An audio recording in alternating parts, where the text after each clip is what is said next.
लगता है कि वो बाबा साहब और भगत सिंह जी का चित्र जो है सभी सरकारी कार्यालयों में उसने लगाने का काम किया। उनकी जो आइडियोलॉजी है, विचारधारा पर है, उस पर चलने का एक भी काम नहीं किया। हर कॉलोनी में, हर बस्ती में जो है कम से कम 10-10 स्कूल जो है उस मॉडल पे तैयार होने चाहिए। वही पुराने ढर्रे पे चल रहे हैं। एजुकेशन का स्तर गिर रहा है, कह रहे हैं हमने एजुकेशन का स्तर बढ़ा दिया, मॉडल बना दिए। कुछ नहीं, झूठ है ये। वहाँ उनके लाला लोग हैं, बनिए लोग हैं, व्यापारी वर्ग के लोग हैं ज़्यादातर उनके, तो वहाँ वो कार्य कर रहे हैं। हमारे यहाँ कार्य नहीं करना है उन्होंने। तो वहाँ बाबा साहब की 22 प्रतिज्ञाएं दोहराई गई। उस बात को लेकर के जो है लाला केजरीवाल ने जाटव समाज के, हमारे और मेरे समता सैनिक दल का, मैं उत्तर पश्चिमी डिस्ट्रिक्ट का मैं कमांडर भी हूँ अभी, बाबा साहब के द्वारा बनाए गए संगठन का। तो हमारे समता सैनिक दल के रहे राजेंद्र पाल गौतम जी कमांडर, उनको अपमानित करके उनको जो है मंत्रिमंडल से जो है बाहर किया गया। तो ऐसा जाटव समाज का हितैषी है। नेशनल चौपाल की चुनावी यात्रा अब पहुंच चुकी है मंगोलपुरी विधानसभा में और यहां पर बहुजन समाज पार्टी के प्रत्याशी से आपकी मुलाकात करवाते हैं। यहाँ पर बता दें कि आम आदमी पार्टी लगातार 3 बार से चुनाव जीत रही है और लंबे समय से आम आदमी पार्टी के विधायक यहाँ पर है। अब भी जो टिकट है यहाँ पर फिर एक बार जिस तरीके से आम आदमी पार्टी ने दिया है, इसी के साथ साथ भारतीय जनता पार्टी के भी प्रत्याशी है, कांग्रेस के भी प्रत्याशी चुनावी मैदान में है। बहुजन समाज पार्टी के कैंडिडेट यहाँ पर जो हमारे साथ मौजूद है उनसे जानने समझने की कोशिश करेंगे कि एक रिजर्व सीट है, उसके बावजूद यहाँ पर किस तरीके से दलित वोटरों को अपने पाले में लेने की तमाम राजनीतिक पार्टियां कोशिश कर रही है। बहुजन समाज पार्टी के मद्देनजर रखते हुए क्या कुछ रणनीतियां है। सर बहुत बहुत स्वागत है चैनल पर। नेशनल चौपाल न्यूज़ चैनल को मैं बहुत बहुत साधुवाद करता हूं।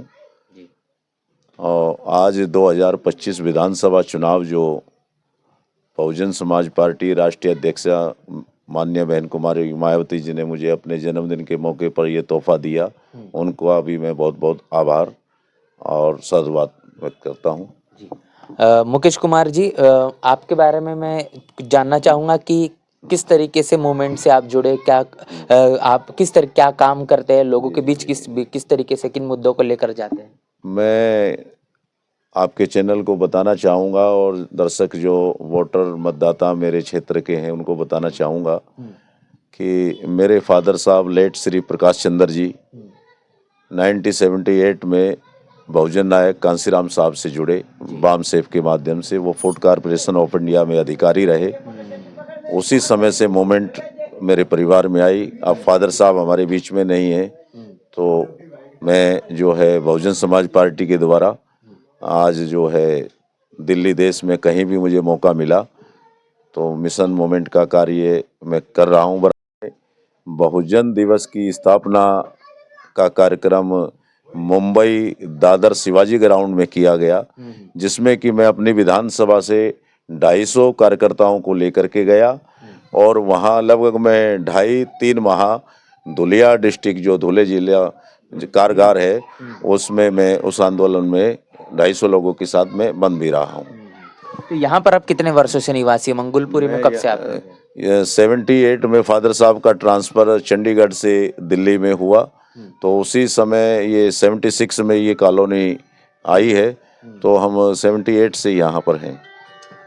क्या स्थानिक मुद्दे हैं, किन मुद्दों को लेकर चुनाव लड़ रहे हैं, क्योंकि लगातार आम आदमी पार्टी से यहाँ पर जो है वो विधायक रह चुके हैं, कितने काम हुए हैं आपके नजरिए से? देखो, कांग्रेस की सरकार रही शीला दीक्षित जी की, उसके बाद में जो है लाला केजरीवाल जी की सरकार आ गई, तो 3 प्लान में यहाँ मेरी विधानसभा में कोई काम नहीं हुए। झूठे वादे, झूठे आश्वासन। बुजुर्गों का जो पेंशन का मामला है वो बराबर रुका हुआ है। पोर्टल पर ऑनलाइन जिन्होंने आवेदन किया वो आज तक भी उनकी पेंशन नहीं लग पाई है। आपने एक बात कही लाला केजरीवाल, जी जी, लाला केजरीवाल अगर बात कहेंगे केजरीवाल को लेकर तो उनका पूरा पहनावा एक आम आदमी के तरह, उसके बावजूद आप उन्हें लाला वो एक जो नौटंकी कह देते हैं उत्तर प्रदेश में, कहीं ड्रामा कह देते हैं, तो वो ड्रामेबाज व्यक्ति है। कैसे, किस तरीके से आपको लगता है वो ड्रामेबाज व्यक्ति, क्या कारण है? किस तरह से लगता है कि वो बाबा साहब और भगत सिंह जी का चित्र जो है सभी सरकारी कार्यालयों में उसने लगाने का काम किया। उनकी जो आइडियोलॉजी है, विचारधारा पर है, उस पर चलने का एक भी काम नहीं किया। तमाम जो योजनाएं बाबा साहब के नाम बाबा पर साहब है। के नाम पर योजनाएं, एक में जो डिप्टी स्पीकर महोदया हैं दिल्ली सरकार की, राखी बिरला जी, उनके परिवार का बच्चा विदेश भेजा गया। एक और उनकी पार्टी के हैं, और झूठ इतना बोलते हैं कि मैंने जो ना विदेश में बच्चों को पढ़ने के लिए भेज दिया। क्या दोनों अपने परिवारों के बच्चों के अलावा तीसरे बच्चे का नाम बताएं? और शिक्षा के ऊपर बोलते हैं सिसोदिया जी ने और हमने मिलकर के मॉडल इतना अच्छा कर दिया, दिल्ली में एजुकेशन का स्तर सुधारा है। दिल्ली के 4 कोने में जो है एक्सीलेंस मॉडल स्कूल जो बनाए हैं गवर्नमेंट के 4 दिशाओं में, उससे क्या पूरे दिल्ली के छात्रों का शिक्षा मिल जाएगी? हर कॉलोनी में, हर बस्ती में जो है कम से कम 10-10 स्कूल जो है उस मॉडल पे तैयार होने चाहिए। वही पुराने ढर्रे पे चल रहे हैं। एजुकेशन का स्तर गिर रहा है, कह रहे हैं हमने एजुकेशन का स्तर बढ़ा दिया, मॉडल बना दिए। कुछ नहीं, झूठ है ये। और क्या क्या मुद्दे लगते हैं आपके नजरिए से? हम यहाँ पर देख रहे हैं कि जो गंदगी है, कचरा है, झुग्गी झोपड़ियाँ हमको जो नजर आ रही है। हर विधानसभा में 2 तस्वीरें हैं, एक काफी बड़े बड़े महल है, कोठिया है, और एक झुग्गी झोपड़ियाँ है। ये जो भेद है ये क्यों नजर आ रहा है लगा? भेद देखो, सरकार की मंशा सही नहीं है। अभी बराबर आप रोड पार करेंगे, रोहिणी में जाएंगे, साफ सफाई का स्तर वहां देखिए, और एक तरफ यहाँ जे कॉलोनी में हमारा समाज रह रहा है। 90% हम लोग हैं यहाँ, तो यहाँ सफाई की व्यवस्था कुछ ही नहीं है। वहाँ उनके लाला लोग हैं, बनिए लोग हैं, व्यापारी वर्ग के लोग हैं ज़्यादातर उनके, तो वहाँ वो कार्य कर रहे हैं, हमारे यहाँ कार्य नहीं करना है उन्होंने। हाल ही में बाबा साहब का एक बड़ा अपमान किया गया बीजेपी के जरिए। बीजेपी के जो नेता है, केंद्रीय मंत्री, और केजरीवाल कह रहे हैं कि जब तक बाबा साहब के अपमान का बदला नहीं ले लेता तब तक चैन की नींद नहीं सोऊंगा। देखो, बाबा साहब के अपमान के ऊपर मैं कहना चाहूँगा कि भाजपा से पहले इस नौटंकीबाज लाला केजरीवाल ने बाबा साहब का अपमान करने का काम किया है।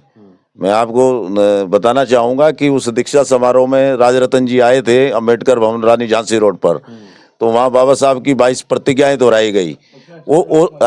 उस बात को लेकर के जो है लाला केजरीवाल ने जाटव समाज के, हमारे और मेरे समता सैनिक दल का, मैं उत्तर पश्चिमी डिस्ट्रिक्ट का मैं कमांडर भी हूँ अभी, बाबा साहब के द्वारा बनाए गए संगठन का। तो हमारे समता सैनिक दल के रहे राजेंद्र पाल गौतम जी कमांडर, उनको अपमानित करके उनको जो है मंत्रिमंडल से जो है बाहर किया गया। तो ऐसा जाटव समाज का हितैषी है, और मेरी विधानसभा में कहते हैं कि जाटव समाज के सम्मान की लड़ाई है, सारा समाज एक हो जाओ। तो जिस व्यक्ति को यहाँ से उतारा है धर्म रक्षक उर्फ राकेश कुमार, तो ये इसका डिस्पोजल का, पॉलीथिन का काम है, फैक्ट्री है, शॉप भी है कई। तो ये अग्रवाल के नाम से जाना जाता था। अभी पीछे निगम का चुनाव इसने मंगोलपुरी से लड़ा, उस चुनाव में जो है ये अपना चुनावी लाभ लेने के लिए ये जाटव का टाइटल इसने इस्तेमाल किया। जाटव का इसने सर्टिफिकेट भी नहीं था इसका। अभी गांव से कहीं से इसने अपने ब्लड रिलेशन में वो लेकर के सर्टिफिकेट बनवाया। मतलब देखा जाए तो जो बायोलॉजिकल तौर पर वो नहीं है, शेड्यूल कास्ट से ना, बायोलॉजिकल तौर पर उसने ड्रामा किया है अभी चुनावी लाभ लेने के लिए। अपने ताऊ जी के नाम से वो गांव से जो उसका सर्टिफिकेट उसके आधार पर अपना बनवाया दिल्ली में। हाँ, उससे पहले ना तो अपने बच्चों को जो है उसमें कहीं मेंशन है कि मैं जाटव हूँ, ना वो उसने पढ़ाई की उसमें मेंशन है कहीं। पूरी मार्केट में, बाजार में, दिल्ली में जहाँ जहाँ व्यापारियों से जुड़ा हुआ है, सब राकेश वो धर्मरक्षक अग्रवाल के नाम से जानते हैं। तो मैं तो सभी वोटरों को ये कह रहा हूँ कि भाई असली जाटव और नकली जाटव वाला मामला जो है उसको पहचानिए। निगम के चुनाव से पहले मैं आपको बताना चाहूंगा आपके चैनल को कि इसको मंगोलपुरी की चिड़िया तक नहीं जानती थी। क्यों? बाबा साहब की जयंती में तथागत बुद्ध पूर्णिमा हमारा होता है मई में, उसमें गुरु रविदास जी की जयंती में और सामाजिक कार्य होते हैं, किसी के जयंती में आज तक शामिल ही नहीं हुआ है ये। तो अब चुनावी लाभ लेने के लिए जाटव जाटव जाटव इतना बड़ा तिलक लगा लेगा जो है, और जो सारा मैं कहना नहीं चाहूँगा, वो आप समझदार हैं। बाबा साहब का जो अनुयायी होगा वो तो ये तिलक से बहुत दूर है। तो अब अब क्या कहना चाहेंगे कि एक तरफ हम देख रहे हैं कि बाबा साहब का नाम तमाम राजनीतिक पार्टियां ले रही, सिर्फ आम आदमी पार्टी नहीं, बीजेपी भी कह रही है, इसी के साथ साथ कांग्रेस भी लगातार बाबा साहब की बात कर रही है, संविधान बचाने की बात कर रही है, तो बसपा भी ये कहती है कि हम अम्बेडकरवादी पार्टी है। तो ऐसा नया क्या करेगी बसपा जिसके कारण उसको वोट देने का काम मंगोलपुरी की जो ये आपकी इस विधानसभा से जो है? देखो इधर मेरी विधानसभा में ज्यादातर उत्तर प्रदेश के पूर्वांचल के और पश्चिमी उत्तर प्रदेश के मतदाता हैं, तो मुझे उनको बताने की जरूरत ही नहीं है। लखनऊ मॉडल, नोएडा मॉडल देखिए बहन जी का, हमारी सरकार का 4 कार्यकाल का जो समय रहा है, उसी तर्ज पे जो है दिल्ली में हमारी सरकार आती है तो हम कार्य उसी तरह पे करेंगे। यहाँ तो जो है हमारे समाज को जो है ना मजबूर बनाने का कार्य किया इनकी सरकार ने। तो बहन जी ने वहाँ कई लाख लोगों को रोजगार दे करके मजबूत बनाने का काम किया है। ये कहते हैं फ्री शिक्षा यहाँ और फ्री जो है यात्रा महिलाओं के लिए, इस तरह का। तो भाई आप उस परिवार में एक व्यक्ति को रोजगार देने का काम करते, बिजली पानी किराया, अपने बच्चों का पालन पोषण शिक्षा वो स्वयं वहन कर लेता। तो इनकी पॉलिसी है, इनको मजबूत ना बना करके मजबूर रखिए, परमानेंट जो है कटोरा इनके हाथ में थमा दिया है। मंगोलपुरी विधानसभा की तमाम जो जनता है, जो मतदाता है, क्या अपील होगी उन तमाम लोगों से? आप मेरी उनसे अपील यही है कि जो है ना बहुजन समाज पार्टी आपको आत्मनिर्भर बनाने का कार्य करती है। इस देश में जो बहुजन समाज में हमारे जितने भी संत गुरु महात्मा पैदा हुए हैं, तो उनको बहुजन समाज पार्टी ने ही पुनः जीवित करने का कार्य किया, उनकी विचारधारा को जन जन तक फैलाने का काम किया है। और हम जाति पाति का चुनाव नहीं लड़ रहे हैं, हम जाति पाति से ऊपर उठ करके, जो बाबा साहब का सपना था जाति विहीन समाज, हम जाति विहीन, हम सर्वजन समाज, सर्वजन हिताय सर्वजन सुखाय, बहन जी ने उत्तर प्रदेश में जो नारा दिया था, हम उसी के आधार पर, मुझे जाटव समाज का वोट नहीं चाहिए। यहाँ जितने भी जाति समुदाय धर्मों के लोग हैं, सभी मतदाता मेरे लिए सम्मानीय है और मुझे सभी का वोट चाहिए। सभी से मैं अपील कर रहा हूँ कि आप किसी के धोखे में ना आए, आत्मनिर्भर बने। और इसी के साथ मैं आपके चैनल का धन्यवाद करना चाहूँगा। जय भीम, जय भारत। तो हमने समझा है कि मंगोलपुरी विधानसभा से बहुजन समाज पार्टी के जो प्रत्याशी है, किस तरीके से इनकी दावेदारी है।